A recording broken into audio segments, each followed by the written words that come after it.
How you doing? This is Chris's Comments Movie Edition. Movie critic. Chris's Critics, I guess. um, the reason why I'm doing this is because one, I rarely get to do this, but two, um, it's a hot topic right now. The show, it's actually not a movie, it's a show. It's a show called The Continental, and it's based off of the John Wick saga. Pre John Wick is what it's supposed to be. Here's the positives and the negatives. It's a great show, but I want to start off with the negatives. The first and very obvious is the chronologically incorrect martial arts fighting forms. And I hate to say it, because one of the main reasons why we look into the John Wick saga is because of the martial arts fightings. It's very entertaining. Here's the problem. It's John Wick before a John Wick could be created. Okay? It's all chronologically incorrect. This man who was doing most of the fighting came out of Vietnam, this professional killer. And in his fight sequence, you could see him doing a lot what John Wick did, what Keanu Reeves did. Now, this takes place in the 1970s, which, to be honest, there wasn't very many fighting forms developed back then that was completely universal. Combative fighting is not exactly practical fighting. Combative fighting is not necessarily an art fighting. Okay? With John Wick, you have a lot of the moves that were choreographed and artistic fighting combined with combative fighting. Okay? And I'm not saying that it's not possible in the 1970s. However, it is not probable in the 1970s. The reason why I say this is because most American fighting, especially in the army, that, you know, the army being sent to Vietnam, the primary fighting form that they were taught was judo. And judo can be made universal, especially in combat fighting. But here's the thing. There was a bit of jiu-jitsu that was being used. Brazilian jiu-jitsu, which wasn't created, you know, and wasn't popularized, you know, in the 1970s. I can't remember what year it actually started. But it was real. Brazilian jiu-jitsu was very new. Traditional Japanese jiu-jitsu is a little bit older than that, but it was really not as taught in American styled fighting combative form through the military. You know, it was eventually learned, you know, particularly after the Bruce Lee films. And even still, most of that was Chinese inspired. You know, so there was a lot of look more towards that instead of the Japanese jiu-jitsu. There was a little bit of pancration, but again, that was also mostly popularized after the Bruce Lee movies. And even still, that took a little bit of time for everybody to embrace. You know, I think if it wasn't for Bas Rutten using it in the competitions, that there'd be, you know, there probably wouldn't have gotten such a popularity level of that fighting form. Pancration, you know, that also takes many years to learn. You know, so to see this guy in the movie The Continental, I forgot his actual name, but his character name was Frankie. You know, to see him to be able to use combinations of jiu-jitsu, pankration, karate, judo, and all this good stuff. It takes many years to do that, and he wasn't old enough to become this big ass master fighter. Not to say that none of that was possible. It was possible for him to carry on that way, but it wasn't probable, It wasn't probable, especially during those times when where all of martial arts was recognized, but it was mostly leaning towards anything what Bruce Lee promoted. Okay. And later on, Chuck Norris and, Bill Wallace, all these now legends that most of them are gone. But they all had their one preferred fighting form. And in order for you to learn each and every one of them, you had to go to each and every one of those schools. And if this guy went to Vietnam, learned how to kill, and then came back to be this mercenary, it's a little, actually, it's a lot of politically incorrect that he would know how to, it's a lot of impossible that he would know how to handle Kabylion fighters inside the Continental, and also the shootouts. Gun Fu is what it's called nowadays. And don't get me wrong, the early styles of Gun Fu, was anything in shootouts like the OK Corral in Tombstone, Arizona. Gun Fu was also any kind of shootouts during the gangster days, where it was all about, being quick with the shootout with the machine gun, hopping out of a car, jump back in and take off, the hit and run kind of thing. Gun Fu defense, however, was very rarely looked into.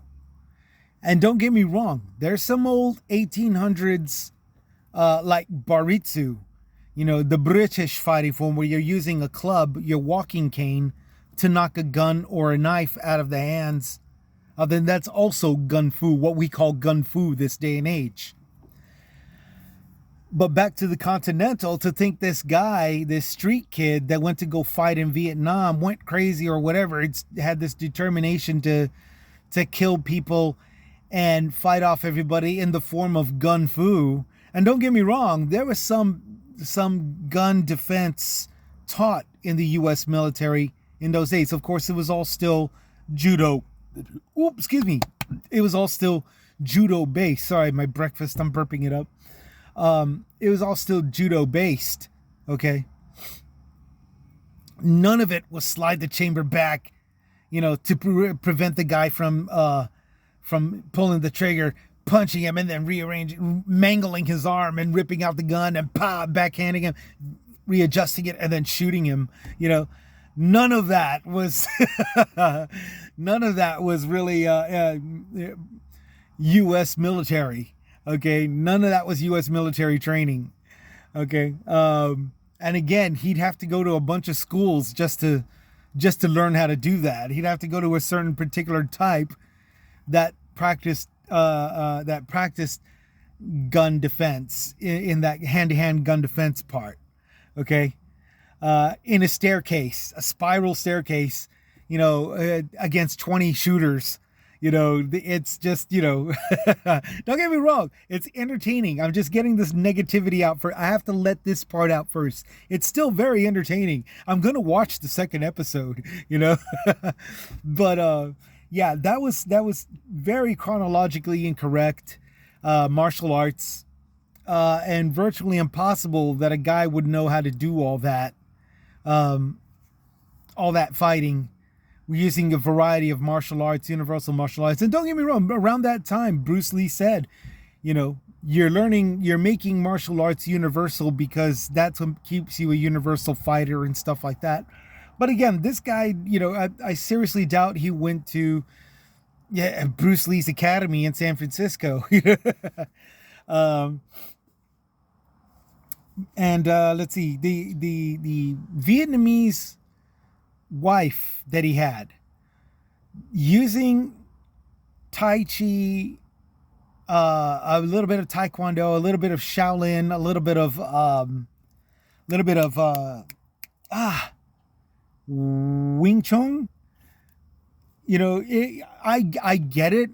Like if if she was an abducted child through the Chinese Communist Party and that was taught to kill, you know, there's stories of that. But in all historic reality, none of them were taught how to be supreme fighters. They were only taught how to be escorts and poison the tea whenever they got poisoned the drinks. You know, they were really only taught to do something like that and then to evade capture by running away. You know, so at best, the girl, the lady assassin, was taught how to use disguises. You know, the Harry Houdini stuff. You know, the interchangeable clothing, the wigs, the removal of makeup, and maybe applying a different type of makeup to alter the appearance a little bit. You know, to look less glamorous, look more homely, blah blah blah blah blah, etc. etc. etc. Don't get me wrong, she looked great. She looked absolutely great fighting that guy, protecting a baby that was crying, that had nothing to do with anything when she snuck into his this house. She looked really great. But again, it was just a little bit far-fetched. That whole biswax where, she grabbed the gun, grabbed the guy's hand with the gun and had to walk up the wall while clinging onto her, holding it, in a grapple hold just to get the advantage of flipping him over and stuff like that and ripping the gun out of his hand. Okay, again, that's way far-fetched, especially back in the 1970s. You had to have been taught a whole crapload of different varieties of martial arts in order to get that good, But I mean, and again, she looked great. It was fantastic. But it's just a little bit of a cliche there, a little bit of a cliche in saying that it's very unrealistic, at most, the thing that should have been done was the blocking counter, whether it be the wing styled where that hand is angled and you're blocking and you're countering with a punch or a smack to the face. There should have been stuff like that being done, which technically a lot of Bruce Lee, where it wasn't him bouncing around all the time, it was other fighters and stuff. That's what they were actually doing. Muhammad Ali was also a very big known fighter where a lot of people followed his teachings in fighting skills. So a more appropriate chronological type of choreographed fighting in the 1970s should have been a little bit of this Wing Chun versus the Muhammad style boxing, because those were very very far. Wing Chun or at least Bruce Lee's Jeet Kune Do should have been actually expressed a lot more. Karate should have been expressed a lot more, because by that time a lot of karate was very popular at the time. Judo could have actually have been the one major advantage that the Frankie had, because of the usage of it in the form of military combative fighting, which is an entirely different form of fighting compared to boxing and compared to Jeet Kune Do, and those kinds of fighting forms would have been excellent to have been seen in this new television show. It would have been nice to have seen that instead of, this is just John Wick, but with some New Yorker, That being said, it was still a very good show. The storyline was great. I don't think one more negativity. There was no need for Mel Gibson in there. I'm sorry. Mel Gibson was even a so-so kind of guy when it came to him in the movie Payback, where he was a bad guy, even though he was sort of the good guy, but not really because he was a bad guy, despite the fact that he's actually a really good guy, etc., etc. You know, even still, that was kind of a so-so kind of show. Um, so to see Mel Gibson as a boss, a Continental boss, big boss man, not really. It doesn't do anything for me. Um, and that's aside from any social issues or whatever. I still don't like the fact that he's an anti-Semite drunkard douchebag. I haven't I have technically forgotten all about him, and I really haven't looked at him as any kind of all-American hero. But at the same time, I'm not villainizing the guy. I'm not looking at him as this horrible person that he used to be, when he was this babbling drunken imbecile, anti-Semite drunken imbecile. I don't see him as such a horrible person anymore. But at the same time, he doesn't bring back that good to see him again on the screen kind of feeling. He's really somebody that I really don't mind him just moving on. There's really no need for him.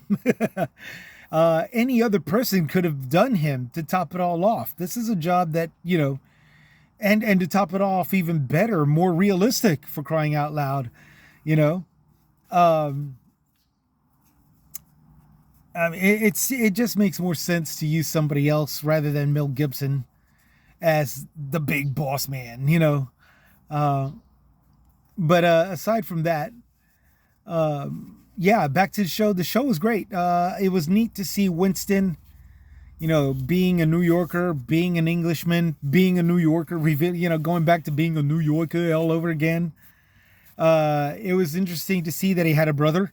It was interesting to see him do these little tricks and trades and these little schemes and stuff like that, which makes him a good businessman. Obviously, it's going to pan out great as to why he runs the Continental, and it's going to be pretty neat to see him, take over the business, starting small from nothing all the way up to, the host.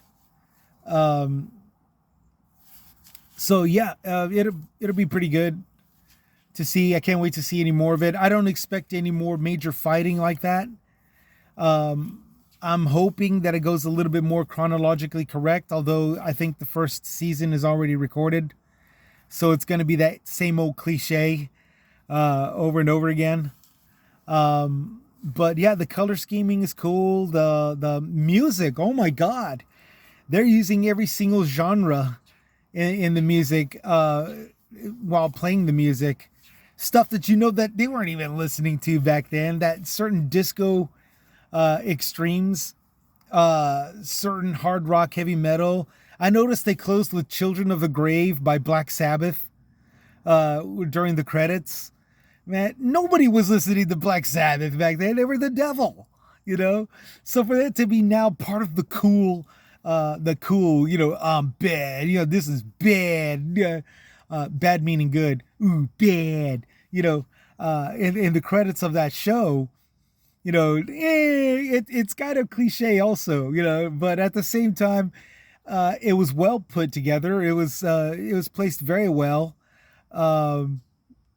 Even certain songs that are considered too soft, that you knew that people in the suburbs of 1970s America were preferred listening to, as opposed to deep inner city, certain soul music, certain disco music, certain R&B sounds, that the rest of the country really didn't give a damn.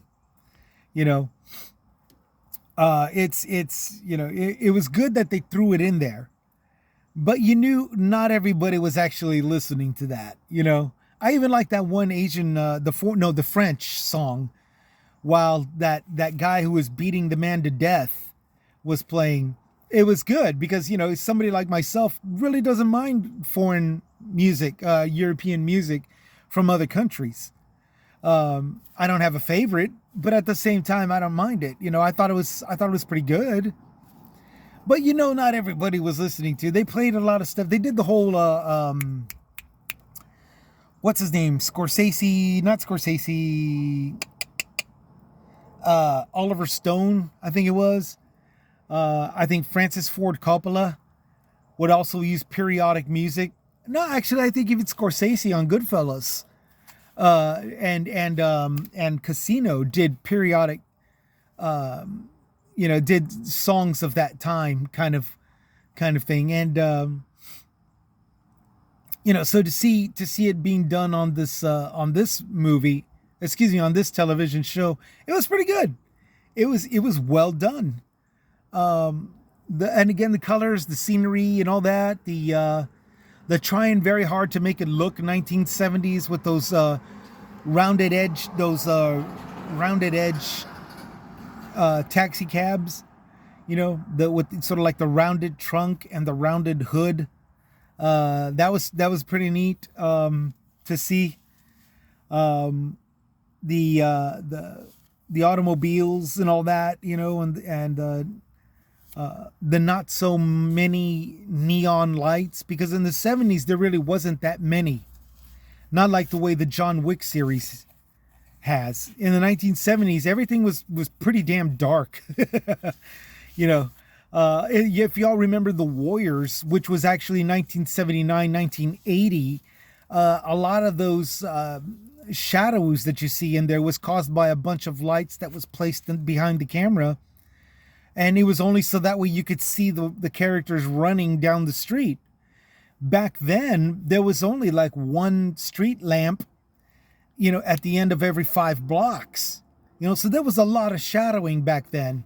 And how we could see that in those days, because I'm a child of the 90s. I was born in 72. So how we could see in the dark in those days, I have no earthly idea.